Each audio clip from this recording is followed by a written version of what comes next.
الحمد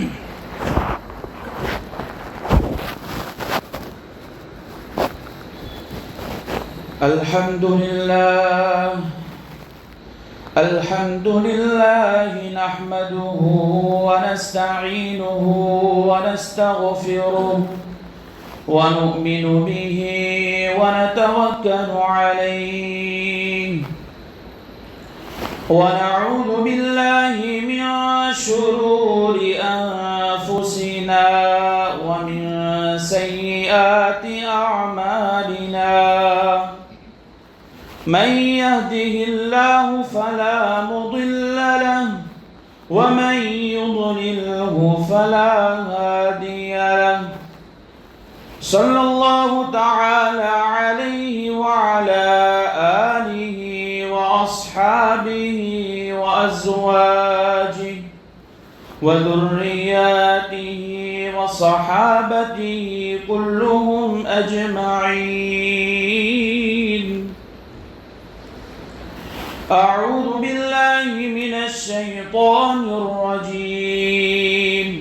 بسم الله الرحمن الرحيم. إن من آياته أن خلق لكم من أنفسكم أزواجا لتسكنوا إليها وجعل بينكم مودة ورحمة صدق الله العظيم. فقال النبي صلى الله عليه وسلم أكمل المؤمنين إيمانا أحسنهم خلقا وخياركم خياركم لنسائهم أو كما قال عليه الصلاة والسلام. محترم و مکرم میرے بزرگوں، علماء کرام اور نوجوان، چند جمعات سے حقوق العباد کے اوپر بیان چل رہا ہے، اسی کو آگے بڑھاتے ہیں کہ جتنی بھی جہتیں دنیا کے اندر ہوتی ہیں، ٹریک ہوتے ہیں، راستے بدلتے ہیں تو حقوق بھی بدل جاتے ہیں. مثلاً آپ غور کرو کہ اگر والدین کا ٹریک ہے تو ماں باپ کے حقوق آ جاتے ہیں، اولاد کا راستہ ہے تو اولاد کے حقوق آ جاتے ہیں، ہم جہاں کاروبار کرتے ہیں وہ جہت ہے تو وہاں کے حقوق مالک اور نوکر کے حقوق آ جاتے ہیں. اسی طرح اگر ازدواجی زندگی ہے تو وہاں میاں بیوی کے حقوق آ جاتے ہیں. تو جہت کے بدلنے سے، ٹریک اور راستے کے بدلنے سے حقوق بھی بدل جاتے ہیں. اور اللہ کے رسول صلی اللہ علیہ وسلم نے اور اللہ جل جلالہ نے ان تمام شعبوں کے اندر تمام کے حقوق کو بڑے احتیاط کے ساتھ زور دے کر بیان کیا اور بارہا یہ تاکید فرمائی کہ ان حقوق کی رعایت کرنے کی کوشش کرو، ان حقوق کو ادا کرنے کی سعی کرو. جی ہاں میرے عزیزو، اس دنیا کے اندر ایک رشتہ ایسا ہے کہ وہ رشتہ ہر انسان کو پیش آتا ہے اور ہر انسان اس رشتے سے گزرتا ہے، لیکن وہ رشتہ یا تو انسان کے لیے دنیا کے اندر جنت بنتا ہے یا تو انسان کے لیے جہنم نما ہوتا ہے. اگر اس رشتے کی پاسداری، اس رشتے کے اندر وہ احتیاط کے ساتھ چلا ہے، حقوق کی رعایت کے ساتھ چلا ہے، نرمی کا برتاؤ کرتے ہوئے چلا ہے،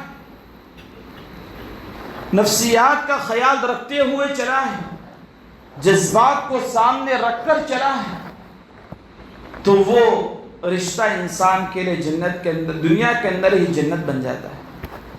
اور اس کو یہ محسوس ہوتا ہے کہ سب سے اچھی دنیا اگر جو ملنے والی ہے تو وہ مجھے ملے، پرسکون زندگی. لیکن اس کا دوسرا رخ بھی ہے سکے کے دو بازو آتے ہیں۔ دوسرا بازو یہ، اگر یہ انسان ان چیزوں کی رعایت نہیں کرے، یعنی وہ حقوق کے اندر احتیاط نہیں برتے گا، نفسیات کا خیال نہیں رکھے گا، اور اسی طرح ان کے کھانے پینے وغیرہ کا خیال نہیں رکھے گا، اور شیطان کی راہ اختیار کرے گا، تو ضرور یہ رشتہ دنیا کے اندر انسان کے لیے جہنم کی طرح ہو جائے۔ جیسا ہر انسان جہنم سے چھوٹا ہو یا بڑا ہو پناہ چاہتا ہے، تو یہ انسان بھی دنیا کے اندر رہتے ہوئے اس رشتے سے پناہ چاہے گا کہ کب میری موت کا وقت آ جائے اور میری جان ان رشتے سے چھوٹ جائے۔ یہ میاں بیوی کا رشتہ ہے، بڑا نازک، بڑا سینسیٹیو رشتہ ہے کہ اگر ذرا بھی حقوق کی رعایت نہیں کی گئی تو یہ نتیجہ وہاں تک پہنچتا ہے کہ یہ رشتہ ٹوٹ جاتا ہے اور طلاق کی نوبت آ جاتی ہے۔ اسی لیے اللہ کے رسول صلی اللہ علیہ وسلم نے بارہا خود بھی اپنی زندگی کا نمونہ لوگوں کے سامنے پیش کیا۔ آپ علیہ السلام کی چند بیویاں تھیں، اور ہر ایک کے ساتھ وہ کیسے سلوک کیا کرتے تھے، کیسا برتاؤ کرتے تھے، وہ لوگوں کے سامنے پیش کیا، صحابہ کو بتایا، تاکہ ان کی امت، آپ علیہ السلام چاہتے تھے کہ میری امت بھی میری طرح ازدواجی زندگی خوشیوں کے ساتھ گزارے اور ان کی ازدواجی زندگی ایک جنت کا نمونہ بن جائے۔ قرآن میں بار بار اللہ تبارک و تعالیٰ نے اس کی طرف زور دیا ہے، میاں بیوی کے حقوق۔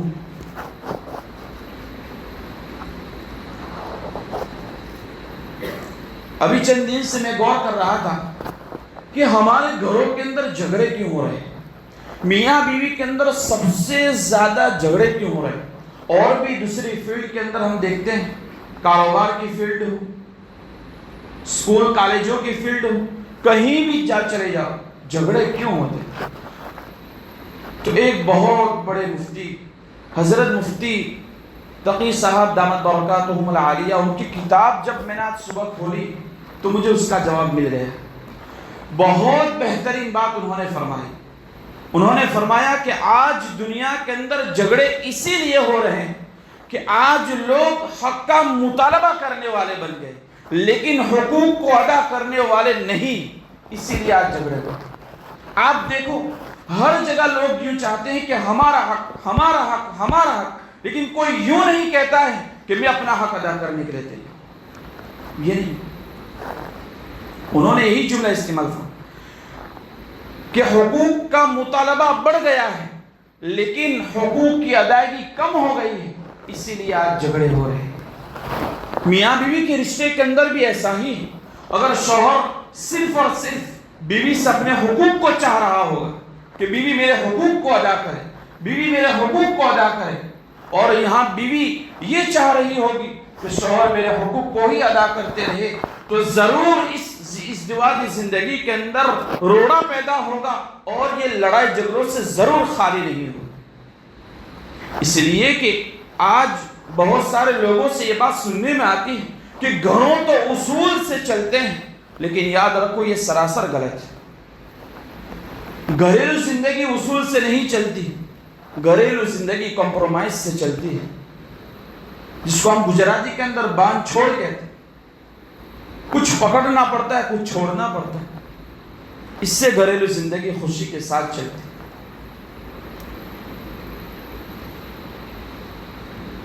تو یہ بڑا نازک رشتہ ہے، ہمیں اس رشتے کے اندر اس کے حقوق کو جان کر ادا کرنے والے بننے ہیں۔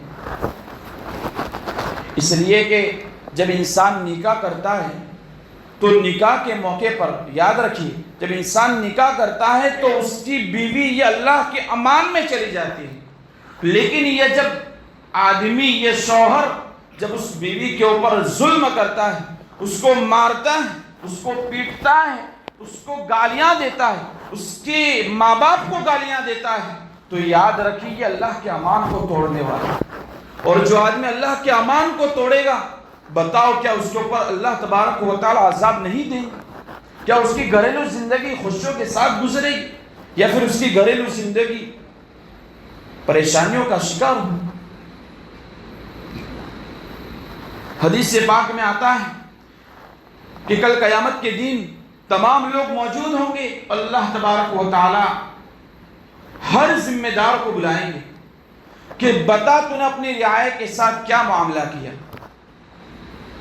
ہر ذمہ دار دنیا کے اندر جتنی بھی فیلڈیں ہیں تمام ذمہ داروں کو بلائیں گے, چاہے وہ اسکول کے ذمہ دار ہوں, مدارس کے ذمہ دار ہوں, امام ہو, کوئی بھی ہو, ہر ایک کو بلائیں گے. بتا تو نے اپنی رعایا کا کیا حق ادا کیا. ادھر شوہر کو بھی بلایا جائے گا کہ ہم نے تجھے بیوی دی تھی, وہ اپنا گھر بار چھوڑ کر آئی تھی. آپ ذرا غور کریں, 5 منٹ زیادہ چاہتا ہوں, آپ ذرا غور کریں کہ آپ 1 مہینے کے لیے کہیں دور چلے جائیں, 1 مہینے کے لیے صرف کہیں دور چلے جاؤ, بتاؤ آپ کے دل کے اندر مہینہ بھی ختم نہیں ہوتا ہوگا اور آپ کے دل کے اندر یہ بات آئے گی کہ کب میں اپنے گھر چلے جاؤں. لیکن یہ بیچاری عورت اپنا سب کچھ چھوڑ کر صرف آپ کو, حالانکہ آپ کا اور اس کا کوئی رشتہ نہیں تھا, نہ خونی تعلق, لیکن بس ایک اللہ کے خاطر اپنی جان کو پوری زندگی آپ کے نام کر کر آپ کے گھر آ رہی. اب اس کا اصل وطن یہی ہو رہا. اب وہ اپنے گھر جہاں وہ پیدا ہوئی تھی وہ جائے گی تو عارضی طور پر جائے گی. تو جب اتنی قربانیاں دے کر یہ بیوی اپنے گھر آ رہی تو ہم اس کے جذبات کا خیال نہ رکھیں, ہم اس کے نفسیات کا خیال نہ رکھیں, ہم اس کے حقوق کی رعایت نہ کریں, ہم اس کے کھانے پینے اوڑھنے بچھونے کا خیال نہ رکھیں. بڑے شرم کی بات. قیامت کے دن اس کے بارے میں سوال ہوگا. حدیث پاک میں آتا ہے کل مسئول عنہا عن رعیتی, ہر ایک کو اس کی رعایا کے بارے میں سوال ہوگا. شوہر سے بھی سوال ہوگا, بتا تو نے بیوی کا کیا حق ادا. اسی لیے یہ رشتہ ایسا ہے کہ اس رشتے کے اندر جب جھگڑا ہوتا ہے تو اللہ رب العزت سب سے زیادہ ناراض ہوتے ہیں, سب سے زیادہ ناراض ہوتے ہیں. لیکن جب جھگڑے میاں بیوی کے ہوتے ہیں تو سب سے زیادہ خوش ہونے والا مردود شیطان ہوتا ہے. یہ حدیث مشہور ہے, وقت کی وجہ سے میں خلاصہ سنا دیتا ہوں کہ ان کے چہرے چپٹے دنیا کے اندر پھیلے ہوئے ہیں. ہر روز شام کے وقت دریا کے اندر ان کا تخت لگتا ہے اور تمام شیطان جمع ہوتے ہیں اور کارگزاری ہوتی ہے. سب کی کارگزاری, کسی نے کہا کہ نماز چھڑوائی, روزہ چھڑوایا, یہ کروایا, فلاں کروایا, لیکن شیطان کا جو سردار ہوتا ہے وہ خوش نہیں ہوتا. لیکن جیسے ہی وہ یوں کہتا ہے کہ آج میں نے میاں بیوی کے درمیان جھگڑا پیدا کروا دیا, تو شیطان کا سردار اٹھتا ہے اور اٹھ کر اس سے معانقہ کرتا ہے اور کہتا ہے کہ سب سے بہترین کام تو نے کیا. تو میاں بیوی کے جھگڑے سے سب سے زیادہ ناراض اللہ رب العزت ہوتا اور سب سے زیادہ خوش شیطان.